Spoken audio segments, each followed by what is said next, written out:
बिस्मिल्लाहिर्रहमानिर्रहीम। अस्सलाम वालेकुम। कैसे हैं आप सब? इंशाल्लाह सभी ठीक होंगे और अल्लाह की रहमतों के साए में होंगे। बाप के इंतकाल के बाद बेटे ने अपनी माँ को ओल्ड हाउस में छोड़ दिया और साथ साथ मुसलसल उसकी खबरगिरी करता था। एक रोज़ ओल्ड हाउस से फ़ोन आया कि तुम्हारी वालदा की तबीयत ख़राब है, फ़ौरन पहुँचो।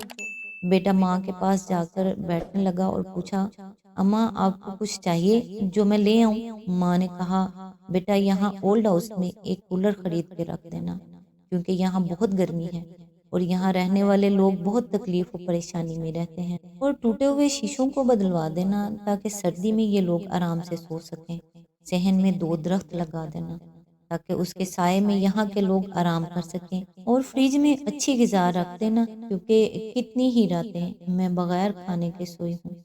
बेटे ने हैरत से कहा, अम्मा जी आप दुनिया से जा रही हैं और मुझसे ये दरख्वास्त कर रही हैं और पहले मुझसे शिकायत तक ही नहीं की। माँ ने कहा, हाँ मेरे बेटे, मुझे गर्मी, सर्दी, भूख, प्यास की आदत है। मेरे लिए कोई मसला नहीं, लेकिन मुझे डर है जब तेरे बच्चे ज़ईफ़ी में तुझे यहाँ लेकर आएंगे तो तुझे बहुत तकलीफ होगी, क्योंकि मैंने तुझे बहुत नाज़ों से पाला था।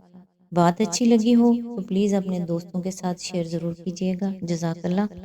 आज इंशाल्लाह सूरत तौबा की आयत नंबर 26 से स्टार्ट करेंगे। औज़ु बिल्लाहि मिनश शैतानिर रजीम। फिर अल्लाह ने अपनी सकीनत अपने रसूल पर और मोमिनीन पर नाजिल फरमाई और वो लश्कर उतारे जो तुमको नजर ना आते थे, और मुनकरीन हक को सजा दी कि यही बदला है उन लोगों के लिए जो हक का इनकार करें। आयत नंबर 27। तुम ये भी देख चुके हो कि इस तरह सजा देने के बाद अल्लाह जिसको चाहता है तौबा की तौफीक भी बख्श देता है। अल्लाह दरगुजर करने वाला और रहम फरमाने वाला है।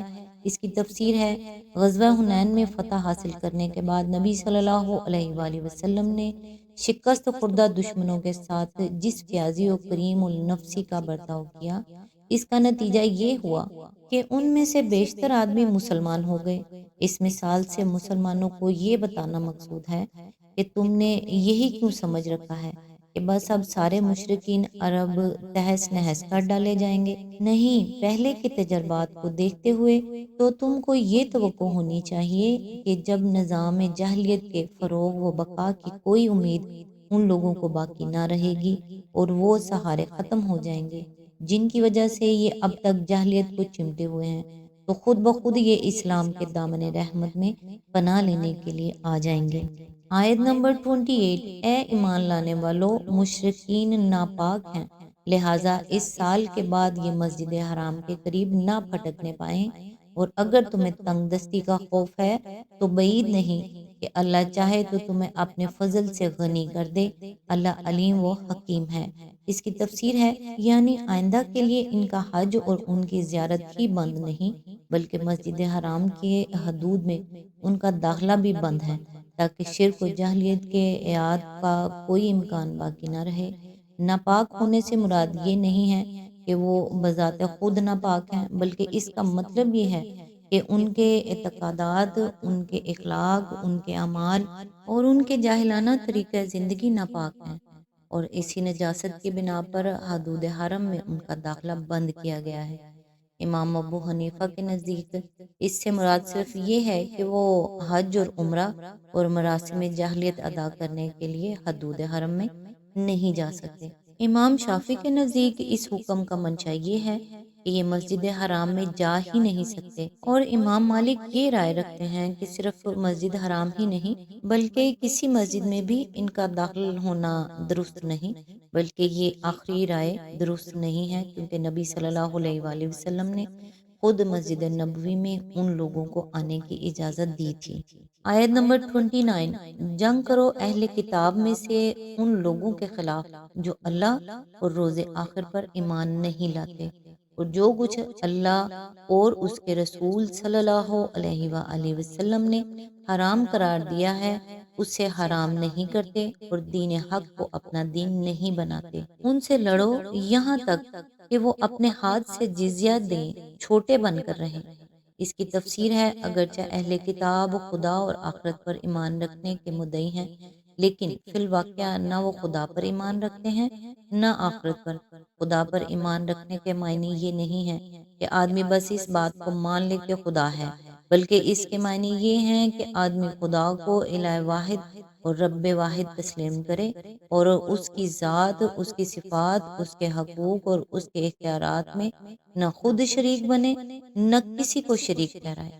لیکن نصارہ اور یہود دونوں اس جرم کا ارتکاب کرتے ہیں، جیسا کہ بعد والی آیات میں بتصریح بیان کیا گیا ہے۔ اس لیے ان کا خدا کو ماننا بے معنی ہے اور اسے ہرگز ایمان باللہ نہیں کہا جا سکتا۔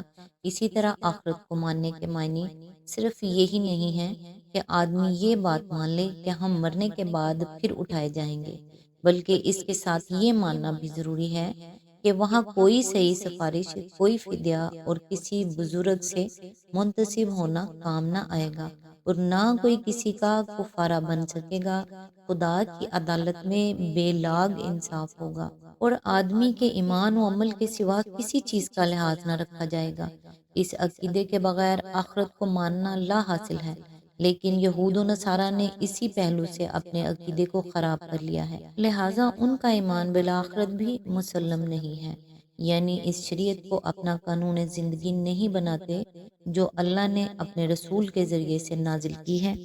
یعنی لڑائی کی غایت یہ نہیں ہے کہ وہ ایمان لے آئیں اور دین حق کی پیرو بن جائیں، بلکہ اس کی غایت یہ ہے کہ ان کی خود مختاری و بالادستی ختم ہو جائے، وہ زمین میں حاکم اور صاحب امر بن کر نہ رہیں، بلکہ زمین کے نظام زندگی کی باغیں اور فرمانروائی و امامت کے اختیارات متبعین دین حق کے ہاتھوں میں ہوں اور وہ ان کے ماتحت تابع و مطیع بن کر رہیں۔ جزیہ بدل ہے اس امان اور اس حفاظت کا جو ذمیوں کو اسلامی حکومت میں عطا کی جائے گی، نیز وہ علامت ہے اس امر کی کہ یہ لوگ تابع امر بننے پر راضی ہیں۔ ہاتھ سے جزیہ دینے کا مفہوم سیدھی طرح متیانہ شان کے ساتھ جزیہ ادا کرنا ہے، اور چھوٹے بن کر رہنے کا مطلب یہ ہے کہ زمین میں بڑے وہ نہ ہوں بلکہ وہ اہل ایمان بڑے ہوں جو خلافت الہی کا فرض انجام دے رہے ہوں۔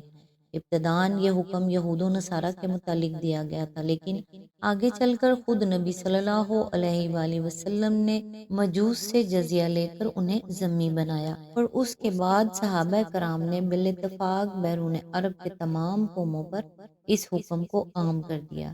یہ جزیہ وہ چیز ہے جس کے لیے بڑی بڑی معذرتیں 19ویں صدی عیسوی کے دور مذلت میں مسلمانوں کی طرف سے پیش کی گئی ہیں، اور اس دور کی یادگار کچھ لوگ اب بھی موجود ہیں جو صفائی دینے میں لگے ہوئے ہیں، لیکن خدا کا دین اس سے بہت بالا و برتر ہے کہ اسے خدا کے باغیوں کے سامنے معذرت پیش کرنے کی کوئی حاجت ہو۔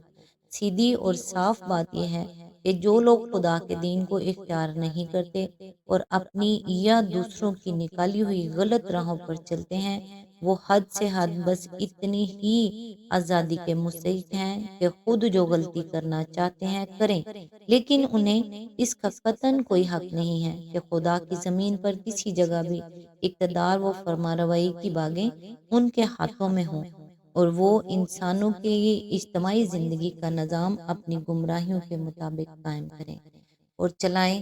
یہ چیز جہاں کہیں ان کو حاصل ہوگی فساد رونما ہوگا، اور اہل ایمان کا فرض ہوگا کہ ان کو اس سے بے دخل کرنے اور انہیں نظام صالح کا مطیع بنانے کی کوشش کریں۔ اب رہا یہ سوال کہ یہ جزیہ آخر کس چیز کی قیمت ہے، تو اس کا جواب یہ ہے کہ یہ اس آزادی کی قیمت ہے جو انہیں اسلامی اقتدار کے تحت اپنی گمراہیوں پر قائم رہنے کے لیے دی جاتی ہے، اور اس قیمت کو اس صالح نظام حکومت کے نظم و نسق پر صرف ہونا چاہیے جو انہیں اس آزادی کے استعمال کی اجازت دیتا ہے اور ان کے حقوق کی حفاظت کرتا ہے۔ اور اس کا بڑا فائدہ یہ ہے کہ جزیہ ادا کرتے وقت ہر سال ذمیوں میں یہ احساس تازہ ہوتا رہے گا کہ خدا کی راہ میں زکوٰۃ دینے کے شرف سے محرومی اور اس کے بجائے گمراہیوں پر قائم رہنے کی قیمت ادا کرنا کتنی بڑی بدقسمتی ہے جس میں وہ مبتلا ہیں۔ آج تک کے لیے اتنا ہی، نیکسٹ انشاءاللہ آیت نمبر 30 سے سٹارٹ کریں گے۔